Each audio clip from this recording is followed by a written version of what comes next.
அனைவருக்கும் காலை வணக்கம். இன்னைக்கு செவ்வாய்க்கிழமை, அக்டோபர் 1ஆம் தேதி.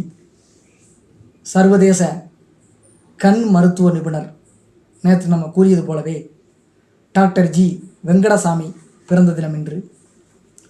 எட்டயபுரம் அருகே உள்ள வடமலாபுரத்தில், தூத்துக்குடி மாவட்டம் எட்டயபுரம், விவசாய குடும்பத்தில் 1918ஆம் ஆண்டு தக்ஷண பாரதி இந்தி பிரச்சார சபா தமிழ்நாட்டில் சென்னையில் காந்தி ஆரம்பித்து வச்சார்.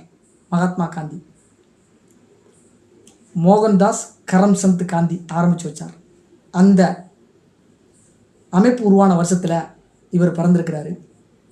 அதுக்கடுத்து முதல் உலகப் போர் முடிஞ்ச வருஷமும் இதே தான். முதல் உலகப் போர் தொடங்குது 1914. தந்தை அதிகம் படிக்காவிட்டாலும் ஏராளமான புத்தகங்களை படித்து அறிவை விசாலமாக்கி கொண்டவர். வீட்டில் ஒரு சிறு நூலகத்தை அமைத்திருந்தார்.